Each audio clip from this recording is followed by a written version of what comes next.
Artificial intelligence यह शब्द आने वाले समय में बहुत खतरनाक शब्द बन सकता है अगर कई पागल साइंटिस्ट आर्टिफिशियल इंटेलिजेंस को डेवलप करना बंद नहीं हुए तो धरती पर रोबोट राज होगा और हम उन सब रोबोट्स के गुलाम होंगे। इसकी एक झलक 2017 में फेसबुक ने दिखा दी थी। हाँ, मैं उसी फेसबुक की बात कर रहा हूँ जो आप चलाते हैं। तो चलिए वीडियो को स्टार्ट करते हैं।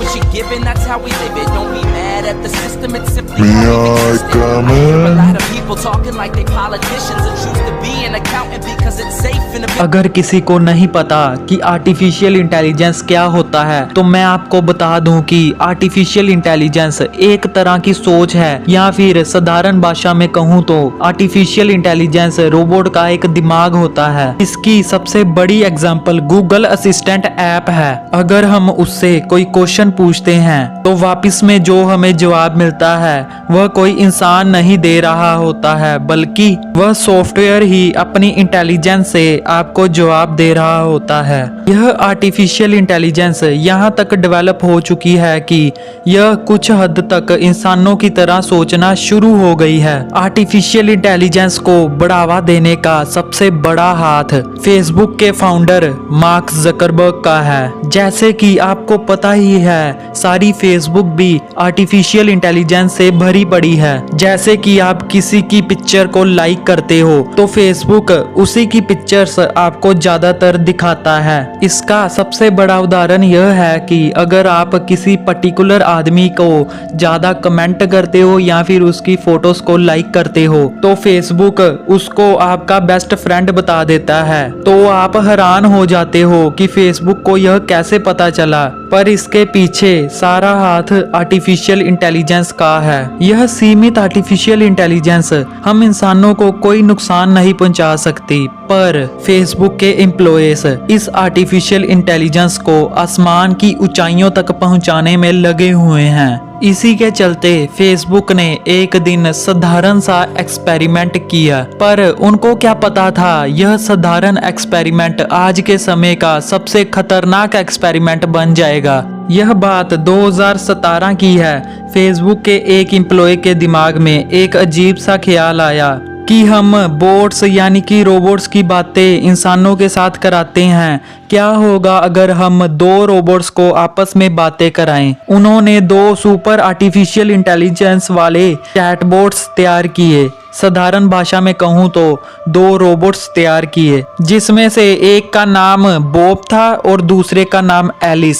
उन्होंने उन दोनों सॉफ्टवेयर की आपस में बात कराने की कोशिश की और हैरानी की बात तो यह थी कि वह आपस में बात करना शुरू भी हो गए। और उसके बाद जो हुआ उसे देखकर कई बड़े बड़े साइंटिस्ट आर्टिफिशियल इंटेलिजेंस के खिलाफ हो गए। पहले उन्होंने एक दूसरे से सिंपल से सवाल पूछे, हेलो हाय, और बाद में वह कुछ ऐसी बातें करने लग पड़े। उन्होंने आपस में क्या बात की उसकी कॉपी यह है। पहले बॉब ने एलिस से कहा, आई कैन एवरीथिंग एल्स। फिर एलिस ने बोला, balls have zero to me dot dot dot. फिर बॉब ने कहा, यू आई एवरीथिंग एल्स।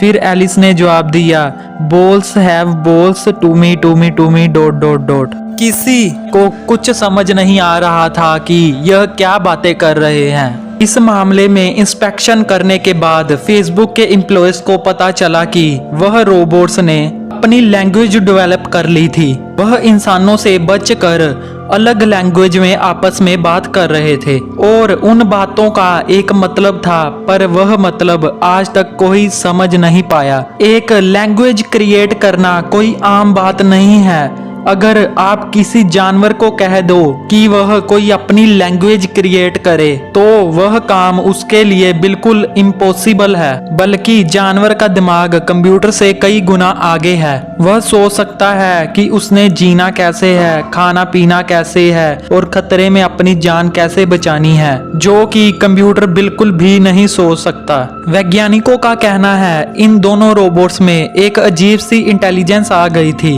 एक सफिशिएंट सेकंड लैंग्वेज डेवलप करना इस धरती पर किसी के लिए पॉसिबल नहीं है सिवाय इंसान। आप क्रोम, गूगल या फिर किसी भी सर्चिंग प्लेटफॉर्म से कोई इंग्लिश में सवाल पूछते हो तो वह आगे से आपको इंग्लिश में जवाब देता है। अगर हिंदी से पूछते हो तो वो हिंदी में जवाब देता है। पर यह सब लैंग्वेजेस इंसान ने ही उनमें प्रोग्राम की है। बाकी कंप्यूटर की खुद से एक लैंग्वेज बनाना तो एक इम्पॉसिबल काम है। इस एक्सपेरिमेंट के बाद फेसबुक के एम्प्लॉयज ने उन चैटबॉट्स को कई कोशिशों के बाद उसे बंद कर दिया और उस एक्सपेरिमेंट को खत्म कर दिया। इस एक्सपेरिमेंट के बाद दुनिया के महान इन्वेंटर्स दो भागों में बट गए। एक जो चाहते थे कि आर्टिफिशियल इंटेलिजेंस आए, जैसे कि फेसबुक के फाउंडर मार्क जकरबर्ग, और दूसरे जो चाहते थे कि आर्टिफिशियल इंटेलिजेंस ना आए, जैसे कि एलोन मस्क आदि। स्टीव हॉकिंग्स ने यह बात बहुत पहले ही कह दी थी कि इंसान का आखिरी आविष्कार आर्टिफिशियल इंटेलिजेंस वाले रोबोट्स होंगे, जो कि इंसानों को इस पृथ्वी से मिटा देंगे या फिर उन्हें अपना गुलाम बना लेंगे। और यह बात तो पक्की है कि अगर इंसान और रोबोट्स में लड़ाई हुई तो रोबोट्स का जीतना पक्का है, क्योंकि यह असल जिंदगी है, रजनीकांत सर की फिल्म नहीं। अब कुछ लोग सोच रहे होंगे कि यह तो फ्यूचर की बातें हैं, पर नहीं, ऐसे रोबोट्स को बनाने की तैयारी चल रही है और यह 2030 और 40 में हमारे बीच आ जाएंगे। साइंटिस्ट रोज रोज आर्टिफिशियल इंटेलिजेंस को डेवलप कर रहे हैं और सफल भी हो रहे हैं, जैसे कि Siri, auto door open, auto driver car और सोफिया रोबोट, जो कि इन साइंटिस्ट की सबसे बड़ी उपलब्धि है।